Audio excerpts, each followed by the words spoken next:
Boa noite, irmãos.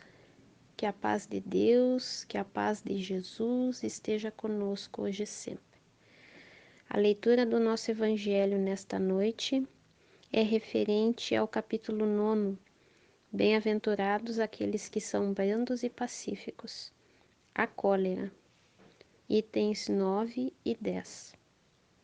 O orgulho leva a vos crer mais do que sois, a não poder sofrer uma comparação que possa vos rebaixar, a vos considerar, ao contrário, de tal modo acima dos vossos irmãos, seja como espírito, seja como posição social, seja mesmo como superioridade pessoal, que o menor paralelo vos irrita e vos fere.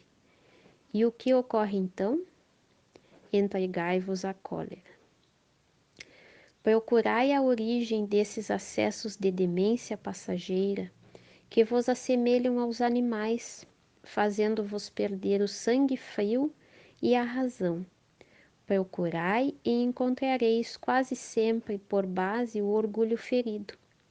Não é o orgulho ferido por uma contradição que vos faz rejeitar as observações justas, que vos faz repelir com cólera os mais sábios conselhos? As próprias impaciências que causam as contrariedades, frequentemente pueris, prendem-se à importância que se atribui à própria personalidade, diante da qual se crê que tudo deve se dobrar. Em seu frenesi, o homem colérico ataca tudo: a natureza bruta, os objetos inanimados, que quebra porque não lhe obedece. Ah, se nesses momentos pudesse se ver com sangue frio, teria medo de si, ou se acharia ridículo. Que julgue por aí a impressão que deve produzir sobre os outros. Quando não fosse senão por respeito a si mesmo, deveria esforçar-se por vencer uma tendência que faz dele objeto de piedade.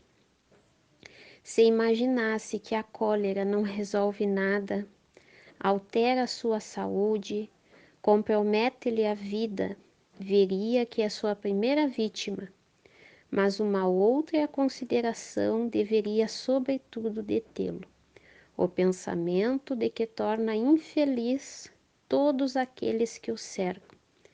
Se tem coração, não terá remorso em fazer sofrer os seres que mais ama? E que desgosto mortal, se num acesso desatinado cometesse um ato de que tivesse que se censurar por toda a sua vida.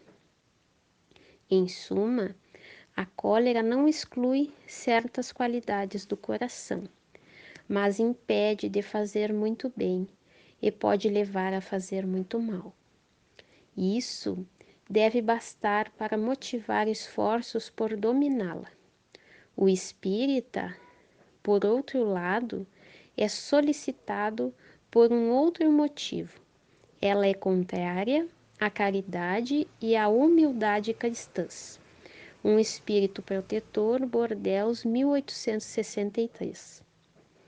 Segundo a ideia muito falsa de que não pode reformar sua própria natureza, o homem se crê dispensado de esforçar-se para se corrigir dos defeitos, nos quais se compraz voluntariamente, ou que exigiriam muita perseverança.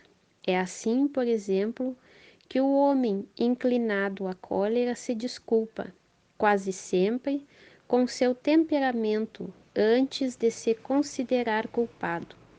Ele reputa a falta ao seu organismo, acusando assim Deus de suas próprias faltas.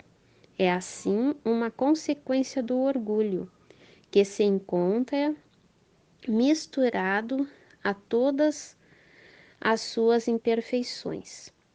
Sem contradita, há temperamentos que se prestam mais que outros aos atos violentos, como há músculos mais flexíveis que se prestam melhor para os torneios de força, mas não creiais que aí esteja a causa primeira da cólera, e estejais persuadidos de que um espírito pacífico, mesmo num corpo bilioso, será sempre pacífico, e que um espírito violento, num corpo linfático, por isso não será mais brando.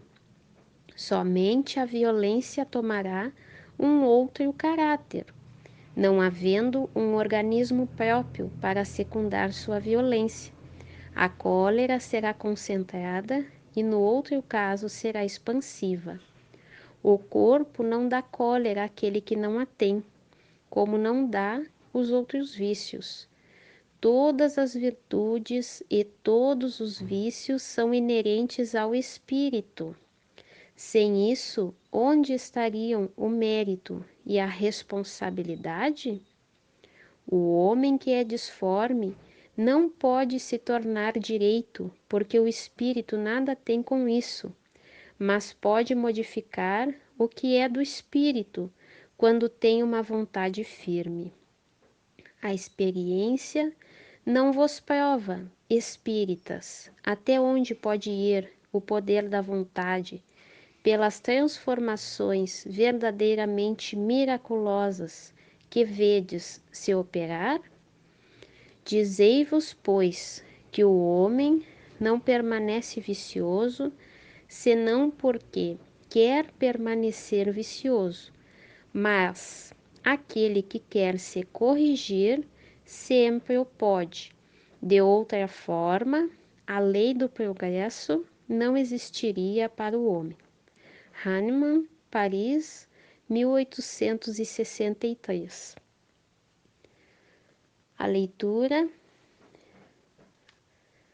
fica bem clara no momento que nos mostra que nós somos os responsáveis pelas nossas atitudes e estamos todos aqui para nos melhorarmos. A cólera, ela é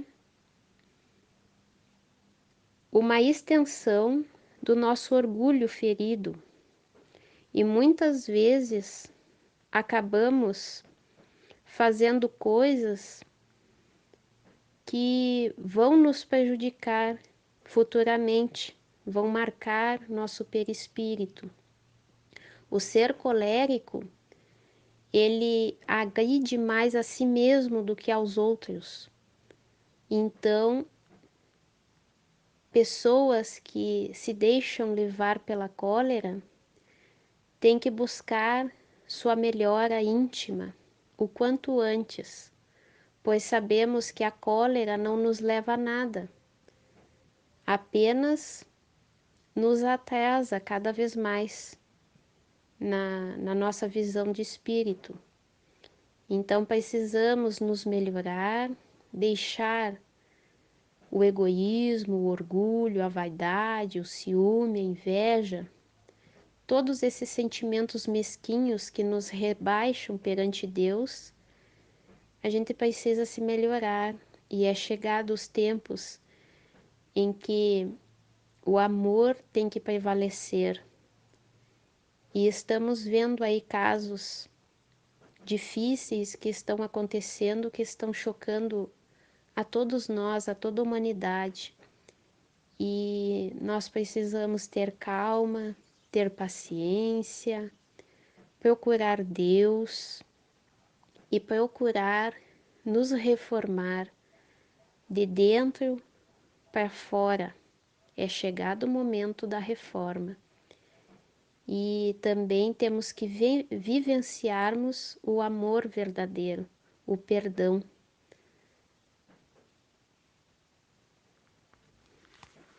Vamos nos elevar ao alto, agradecendo ao Pai por mais esta oportunidade, Senhor, e que muitas iguais a estas possamos ter de nos reunirmos no seu santo nome, Pai, onde pedimos pela paz entre nós, pela paz no nosso planeta, pela paz no espaço e em todos os mundos habitados. Pedimos por todos os necessitados, encarnados e desencarnados, que sejam orientados, ajudados naquilo que eles estão buscando, Senhor. Que haja mais amor, mais paz, que haja luz em todos os cantos obscuros. Pedimos, Pai, pela nossa casa espírita Eulália Nogueira, que ela fique protegida, amparada, preparada para todos os estudos, trabalhos que estão acontecendo, Senhor. E pedimos aos amigos espirituais encarregados de tratarem nossas águas, que coloquem nelas o remédio que cada um de nós esteja necessitando em particular. E que ao bebermos dessas águas estejamos tomando o remédio que alivia, que cura, que liberta, Senhor. E nós lhe agradecemos, Pai, pelas bênçãos recebidas. Que Deus, nosso Pai, nos ilumine, nos abençoe a todos. E que assim seja.